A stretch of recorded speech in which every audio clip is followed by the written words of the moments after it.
Telefon je zazvonio. Javili su mi da je muž nastradao idući s posla sa svojim osobnim automobilom. Nisam mogla doći k sebi, noge su mi se odrezale i bila sam slomljena i plakala sam na glas i zaista rekla sam, Bože, ja ne znam kako ću ovo preživjeti. Taj dan kad je nastradao, zvali su me da dođem u bolnicu, da smijem doći kao da vidim. I ja kad sam došla u bolnicu, kad sam vidjela, on je bio na aparatima i glava mu je bila zdrobljena i sve je mozak bio vani, a liječnik je rekao kao, gospođo, bit će sve u redu, ali ja sam vidjela da to ne može biti u redu. Vidjela sam odmah da je to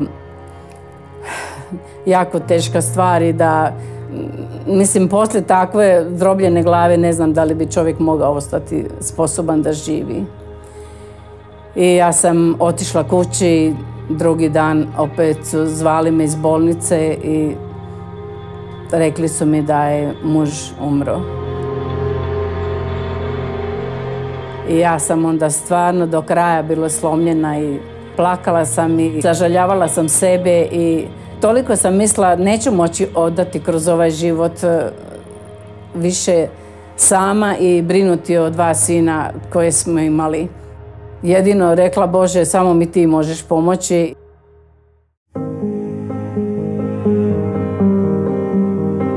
Prijateljica me zvala da dođem u crkvu i došla sam u crkvu i čula sam propovjed i rekli su sa propovedonice da ko želi da može izaći i predati život Bogu. I ja sam odmah izašla i klekla i predala sam život Bogu i zaista od toga dana Bog je radio kroz moj život. Više mi je davao snagu i radost i mir koji samo nebo daje. Ali opet sam između svega toga se sažaljavala i molila sam Boga da i mene uzme, da neću moći kročiti ovom zemljom. I to već sam jako puno plakala i čitala sam psalme i onda sam zaspala i u snu mi je došao Isus kraj kreveta u viziji i vidjela sam svjetlost i on mi je rekao, moj štap i palica moja utjeha su tebi i nema da kloneš duhom.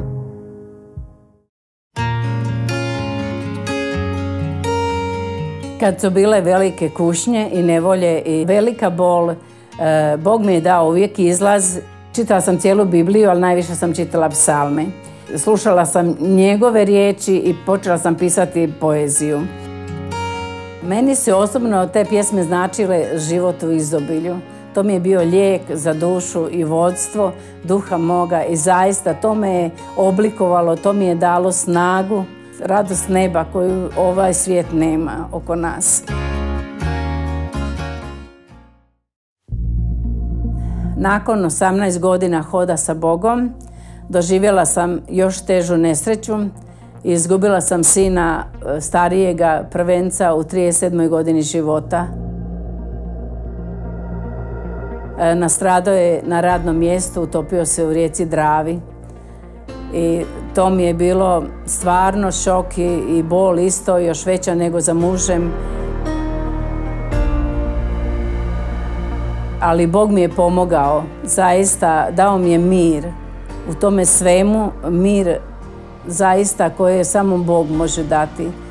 I tako u toj žalosti kad sam izgubila sina, ja sam željela da vidim njega i molila sam Boga da me utješi. Bog je zaista tješio me na sve načine i zato mi je dao u snu viziju i utješio me. Vidjela sam stablo i zelene listove i plodove na njemu koje nema na ovoj zemlji. To je bilo toliko predivno, čisto stablo, listovi i moj sin je ležao ispod toga stabla i bio je onako sretan i baš je lijepo izgledao. Bog je tako me utješio i Bog je jedini tješitelj. On ima načina da utješi majčino srce.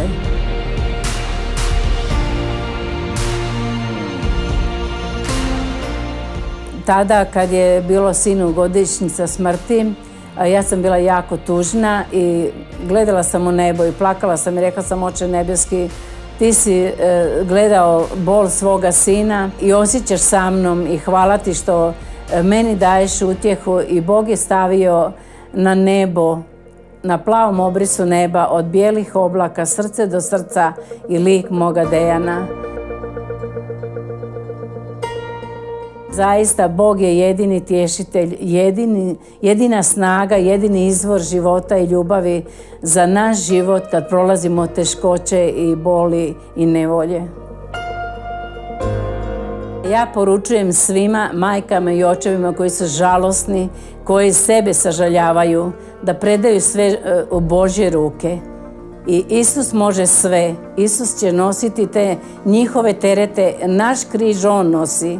Isus nosi sve naše terete i On se osjeća s nama jer je odnio na križ na Golgotu našu sramotu, našu prljavštinu, našu bol. Sve je odnio na križ na Golgotu i On jedini može iscijeliti srce i voditi. Bog čini čuda i ja i dalje pišem njegove riječi i to me vodi i nosi kroz život i govorim ljudima oko sebe i na svakom mjestu, i u tramvaju i u autobusu, gdje god jesam i kod liječnika. Bog mi je dao slobodu da mogu govoriti. Nisam znala 5 rečenica sastaviti, ali kad Bog je ispunio moje srce, dao mi je slobodu govora da mogu govoriti o njemu na svakom mjestu gdje god jesam.